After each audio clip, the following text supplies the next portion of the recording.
শান্তি পরিবহনের এই ২০-২১ বছরের পুরান বাসটি সেদিন পাহাড়ি রাস্তা যা খেলা দেখাইছিল না, আমি একেবারে অবাক। এই রামগড় উপজেলাতেই আমি আমার লাইফের ৩টি বছর কাটিয়েছিলাম। ভিউয়ার্স দেখেন, খাগড়াছড়ির এই নয়াটিলা পাহাড়ি রাস্তাটা কতটা চিপা, 2টা বাস যে পাস করবে এতেই অনেক কষ্টে আর কি পাস করা লাগতেছে আমাদের। সেই তুলনায় রাঙামাটি কিংবা বান্দরবনের রাস্তা খাগড়াছড়ি রাস্তার থেকে বেশ অনেক চওড়া। অল্পের জন্য আমরা বড় ধরনের দুর্ঘটনার থেকে রক্ষা পাই। মূলত এই ট্রাকটি টার্নিংয়ে বেশ স্পিড নিয়ে আসতেছিল। এখানে যদি আমাদের পাইলট কন্ট্রোল হারাইতো, হয় গাড়ি খাদে পড়তো, না হলে ট্রাকের সঙ্গে মুখোমুখি সংঘর্ষ হইতো। আসসালামু আলাইকুম এভরিওয়ান, আশা করি আল্লাহর অশেষ রহমতে আপনারা সকলে ভালো এবং সুস্থ আছেন। এবার আমি খাগড়াছড়ি থেকে ঢাকার উদ্দেশ্যে ট্রাভেল করব, আর ট্রাভেল পার্টনার হিসেবে বেছে নিয়েছি আপনাদের সবার প্রিয় ইকোনো বাসকে। মূলত একবার আমি পোল দিয়েছিলাম যে খাগড়াছড়ি থেকে ঢাকা কোন গাড়িতে ট্রাভেল করব, তো আপনারা বেশিরভাগ শ্যামলী আর ইকোনো সার্ভিসকে ভোট দিয়েছেন। যেহেতু শ্যামলীতে আমি আগে ট্রাভেল করেছি, তাই এবার শ্যামলী ট্রাভেল না ইকোনোতে ট্রাভেল করতেছি। শ্যামলীর ট্রাভেল ব্লগটি আমার চ্যানেল দেওয়া আছে, আমি ডেসক্রিপশন বক্স আর আই বাটনে লিঙ্কটি দিয়ে দিচ্ছি। যাই হোক, আজকের এই ট্রাভেলটি অনেক ইন্টারেস্টিং হতে চলেছে। এই ভিডিওতে আমি মূলত ঢাকা থেকে খাগড়াছড়ি কিংবা খাগড়াছড়ি থেকে ঢাকা রুটে কোন কোন বাস চলাচল করে, বাসের ভাড়া কত, কীভাবে যাবেন, এই সকল বিষয় টুকিটাকি আলোচনা করব। সেই সাথে বরাবরের মতো এবারও আমি বাসের কন্ডিশন, বাসের স্পিড, চালকের দক্ষতা, বাসের সার্ভিস, এই সকল বিষয় নিয়ে আলোচনা করব। তো এই ভিডিওর সম্পূর্ণ অংশ জুড়ে রয়েছে আমি, সাদমান রহমান।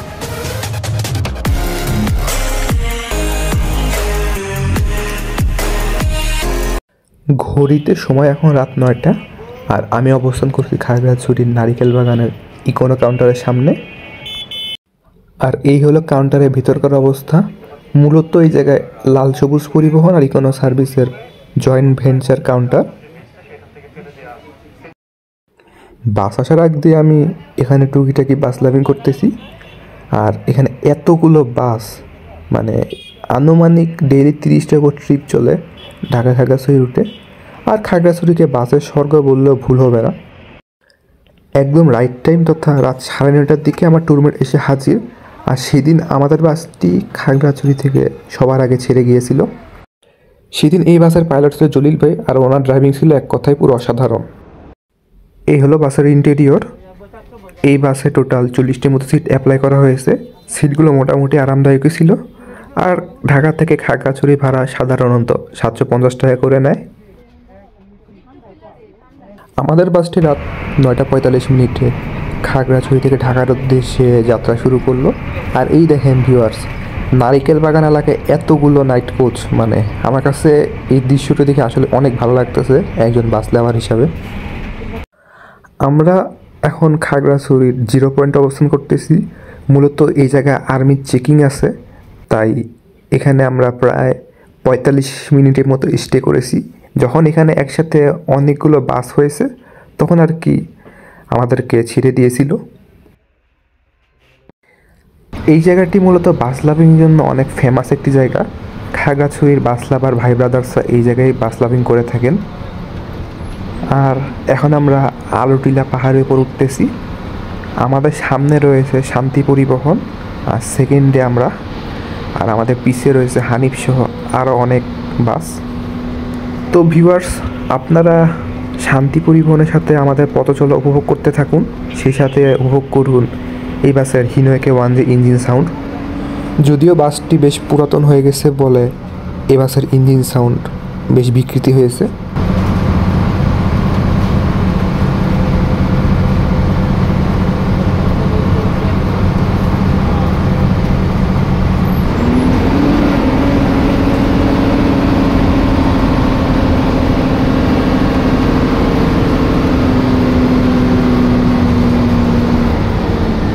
আর ভিউয়ার্স, আরেকটি কথা বলে রাখি, আমাদের সামনের এই শান্তি পরিবহন বাসটির বয়স 20 থেকে 21 বছর। এই বাসটি মূলত হানিফের গাড়ি ছিল। তো যাই হোক ভিউয়ার্স, এই বাসটি সেদিন যা খেলা দেখাইছে না, আমি একদম অবাক। মানে পুরান গাড়ি নিয়ে এই বাসটি যে পরিমাণ তাফালিং করেছে পাহাড়ি রাস্তায়, এই বাসকে ওটি যত দূরের কথা, আমরা ওর বাম্পারটাই ঠিকমতো ধরতে পারতেছিলাম না। আর এরকমই রেস চলতেছিল খাগড়াছড়ি থেকে একেবারে মাটিরাঙ্গা পর্যন্ত।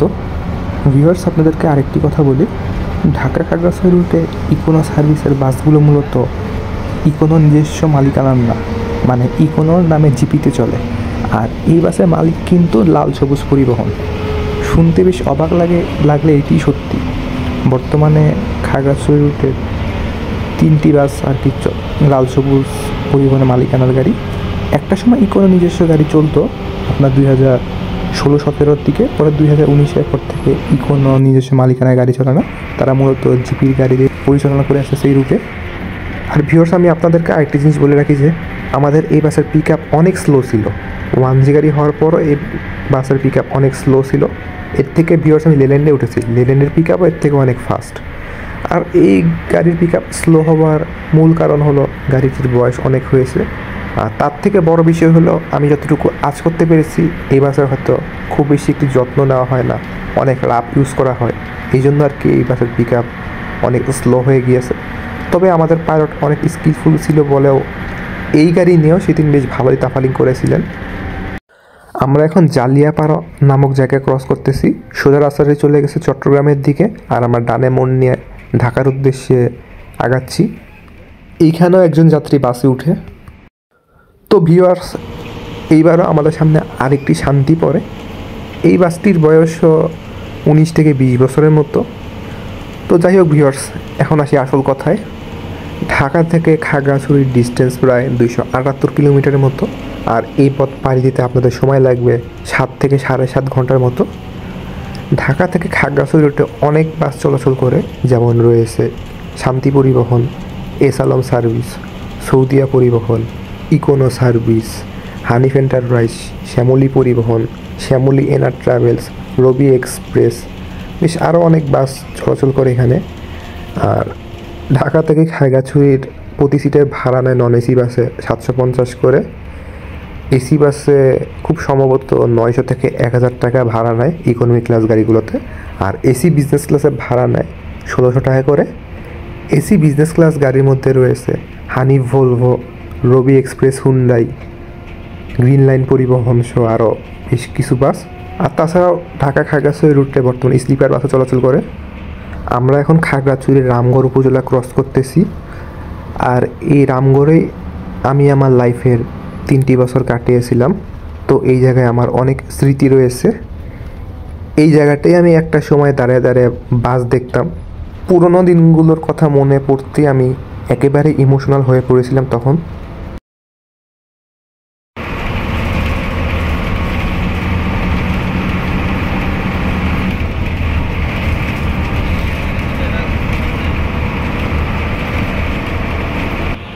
আমরা এখন রামগড় চা বাগান এরিয়া ক্রস করতেছি। যদিও এখন রাতের বেলা বলে ভালো হবে আর কি দৃশ্যটি আমি দেখাতে পারতেছিলাম না, দিনের বেলায় গেলে আর কি এই দৃশ্যটি খুব সুন্দরভাবে উপস্থাপন করা যাইতো। তো যাই হোক, এই জায়গার রাস্তা সংস্কারের কাজ চলতেছে। আর এই কাজ একেবারে আমি কড়াইহাট পর্যন্ত দেখছি। বেশ অনেক জায়গায় রাস্তার অবস্থা একেবারে বেহাল দশা। আর সেই সাথেই এই অংশে বেশ অনেক জায়গায় রাস্তা সম্প্রসারণ করা হয়েছে।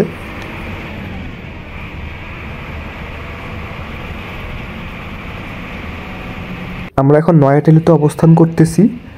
আর এই জায়গার রাস্তা অনেক চিপা রাস্তা।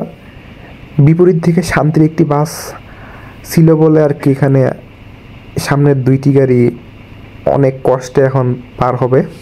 মানে কি বলবো, খাগড়াছড়ির রাস্তাগুলো একে তো বেশ অনেক সরু, আর সেই সাথে এখানে অনেকগুলো বিপজ্জনক টার্নিং আছে। সেই তুলনায় কিন্তু আমি রাঙামাটি কিংবা বান্দরবানের রাস্তায় এত বেশি সরু দেখি নাই, আর সেখানে অত বেশি টার্নিং নাই যেমনটা আমি খাগড়াছড়ি রাস্তায় দেখেছি। তাই আমার দেখা মতে খাগড়াছড়ি, রাঙামাটি, বান্দরবন এই 3টি ডিস্ট্রিক্টের হিসাবে বলি, আমি অবশ্যই বলবো খাগড়াছড়ির রাস্তা বেশ অনেক ডেঞ্জারাস। আর তাছাড়া আরেকটি জিনিস বলি, আপনারা যদি ঢাকা থেকে খাগড়াছড়ি যান, প্রায় 100 কিলোমিটার উপরে পাহাড়ি রাস্তা আপনাদের অতিক্রম করে যাওয়া লাগবে, যেখানে রাঙামাটি কিংবা বান্দরবনে সর্বোচ্চ 20 থেকে 25 কিলোমিটার রাস্তা হলো পাহাড়ি রাস্তা। আমরা অল্পের জন্য এখানে দুর্ঘটনার হাত থেকে রক্ষা পাই। মূলত এই ট্রাকটি টার্নিংয়েও সে অনেক স্পিড মেনটেন করে আসতেছিল, আর সেই সাথে সে কোনো হর্ন বা ডিপারের ইউজ করেনি। যদি আমাদের পাইলট স্কিলফুল না হতেন, উনি কিন্তু কন্ট্রোল হারে হয় ট্রাকের সাথে মুখোমুখি সংঘর্ষ জড়াইতেন, তা না হলে গাড়ি নিয়ে একদম খাদে পড়ে যেতেন। আমরা এখন করইহাট ক্রস করলাম, আর এই জায়গায় রাস্তার সম্প্রসারণের কাজ অনেকাংশে কমপ্লিট করা হয়েছে। একটা সময় কিন্তু এই জায়গায় রাস্তা অত বেশি চড়া ছিল না, রিসেন্ট আর কি এই রাস্তা অনেক চড়া করা হয়েছে। আমরা এখন বারৈহাট, এখন আমাদের বাসটি N1 তথা ন্যাশনাল হাইওয়ে 1-এ উঠবে। বাম দিকে চলে গেছে চট্টগ্রামের রাস্তা, আর ডান দিকে চলে গিয়েছে ঢাকা রাস্তা। আমি আগেই বলেছি আমাদের এই বাসের পিক আপ অনেক স্লো ছিল, তারপরেও এই গাড়ি নিয়ে আমাদের পাইলট যা দেখিয়েছিলেন না, যা একেবারে মাইন্ড ব্লোয়িং ছিল। আমাদের পাইলট নিজেই বলেছেন যে উনি যতটুকু করতে পেরেছেন তা মূলত উনি ওনার টেকনিকের জোরেই করতে পেরেছেন। আর এই গাড়ির পিক আপ যদি ভালো থাকতো, তা না হলে আরও অনেক কিছুই দেখাইতে পারতেন।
আমাদের সামনের এই ইউনিক বাসটি সেদিন যা খেলা দেখাইছে না, একেবারে মাথা নষ্ট করার মতো অবস্থা। মানে ইউনিক সাধারণত একটু ধীরে সুস্থে ড্রাইভিং করে, বাট মাঝে মধ্যে কিছু ইউনিককে আমি ড্রাইভিং করতে দেখেছি, তারা একেবারে মার্সা থেকে কোনো অংশে কম না। এরকম একটা ইউনিক আমি ট্রাভেল করেছিলাম চট্টগ্রাম থেকে সিলেট রুটে। ওই ইউনিকের ট্রাভেল ব্লগটি আমার চ্যানেলে রয়েছে, তো আপনারা সময় পেলে দেখে আসেন। আমি ডিসক্রিপশন বক্স আর আই বাটনে লিঙ্কটি দিয়ে দিচ্ছি। তো যাই হোক ভিউয়ার্স, এই ইউনিকের সাথে আমরা একেবারে ফেনীর মহিপাল থেকে একেবারে কুমিল্লার নূরজাহান হোটেলের আগ পর্যন্ত এরকম ঈদুল পিরালের রেস চলতেছিল, মানে কেউ কাউকে ছাড় দিচ্ছিল না। আর তাছাড়া আমাদের বাসের পিক আপ অনেক স্লো ছিল বইলা আমরা কিছুটা ব্যাক ফুটেছিলাম। তারপর আমাদের পাইলট ওই ইউনিকের বাম্পার একেবারে কামড়েছিল, আর ইউনিকও কোনো মতো ছাড় দেওয়ার পাত্র না, সেও একেবারে টেনে চালাচ্ছিল। তো শত চেষ্টা করবার পরও আমরা এই ইউনিককে ওভারটেক দিতে পারিনি।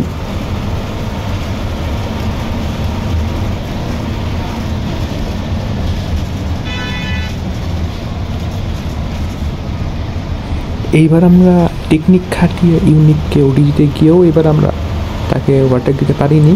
উল্টা আমাদের পিছনের সিরিয়ালে যেসব বাসগুলো আছে ওইগুলো আমাদেরকে গ্যাপে ফেলে ওটি দিয়ে চলে যায়, যদিও এদেরকে পরে আমরা এক এক ওভারটেক দিই ইউনিক বাদে।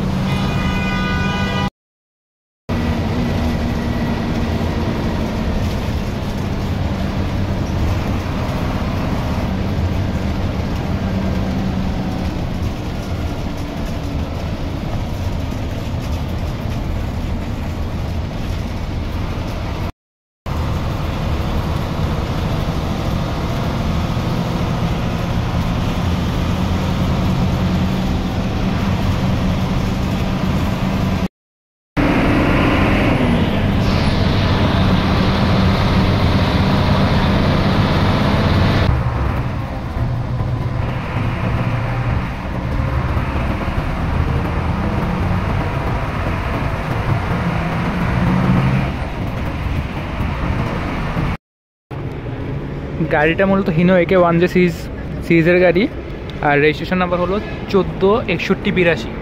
মূলত এই গাড়িটি এক্স ইউনিকের ছিল, আর এই গাড়িটি 2013 সালে আর কি প্যাকেট হিসাবে ছিল। দেন 2019 সালে ইউনিক ইকোনোর কাছে এই গাড়িটি সেল দেয়। বর্তমানে এই গাড়িটি ঢাকা খাগড়াছড়ি রুটে চলাচল করে। আমাদের বাসটা সেদিন মায়ামি রিসোর্ট 3-তে ব্রেক দেয়। মূলত এই হোটেলের আগের নাম ছিল হক ইন। দেন প্রায় বছরখানেক হলো এই হোটেলটি মায়ামি কিনে নেয় হকের কাছ থেকে। প্রায় 50 মিনিট হয়ে যাচ্ছে, এখন আমাদের বাস ছাড়ার কোনো নামগন্ধ। আর সেদিন এই বাসটি প্রায় 1 ঘন্টার উপর ব্রেক দিয়েছিলেন। একজন যাত্রী যাচ্ছেন এখন সিঁড়ি দেখার জন্য। মূলত তাদের ইন্টারনাল সমস্যার কারণে আর কি বাস ছাড়তে দেরি হয়েছে। এখন আমরা কুমিল্লা ক্যান্টনমেন্ট এরিয়া ক্রস করতেছি, আর এই ক্যান্টনমেন্টটি মূলত কুমিল্লা সিলেট আঞ্চলিক মহাসড়ক ভাগ হয়েছে।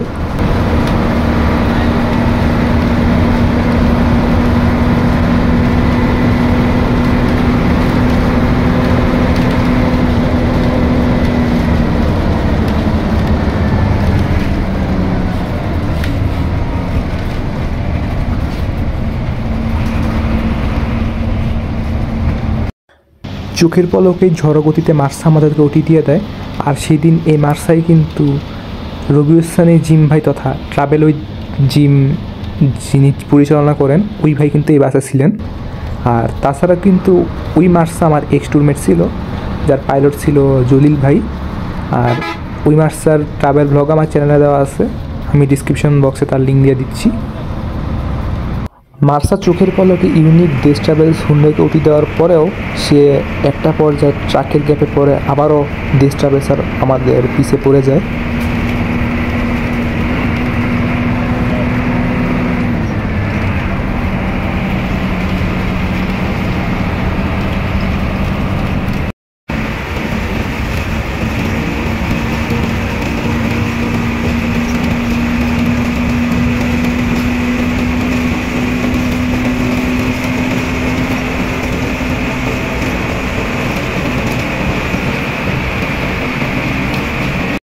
মার্সা এইবারও আমাদেরকে ওটি দিতে গেলেও সে ব্যর্থ হয়ে আবারও পিছনে পড়ে যায়। তবে একটা পর্যায়ে মার্সা আমাদেরকে ওটি দিয়ে দেয়, কারণ আমাদের পাইলট পরে ইচ্ছা করে ছেড়ে দেয়, যেহেতু আমাদের গাড়ির পিক আপ অনেক স্লো।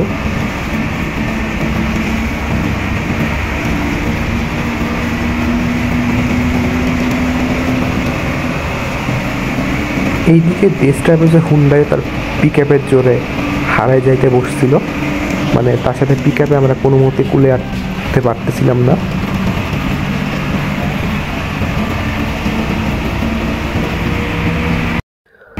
তো এইবারও দেশ ট্রাভেলসও মার্সা মতো পাকনামি করতে গিয়ে ধরা খাবে। আর এখন আমাদের সামনে রয়েছে আলবারাকা পরিবহন, আর আলবারাকাও সেদিন বেশ ভালোই তাফালিং করেছে। সো দেখতে দেখতে এখন আমরা দেশ ট্রাভেলসকে ট্রাকের চিপায় ফালে ওভারটেক দিছি।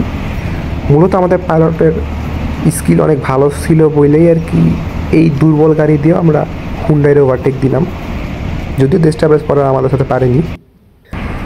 এখন আমরা আলবারাকাকে ওভারটেক দিলাম। আলবারাকাও বেশ ভালোই গাদ্দারি করতেছিল। মূলত নোয়াখালী রুটের প্রায় সব গাড়ি এরকম গাদ্দারি করে, হোক সেটা কোনো জোনাকি, আলবারাকা কিংবা হিমালয়, ওরা এরকম সবসময় করে বেশিরভাগ সময়।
আমরা এখন কাঁচপুর ক্রস করতেছি, আর এই কাঁচপুরই মূলত সিলেট আর চট্টগ্রামের রাস্তা আলাদা হয়।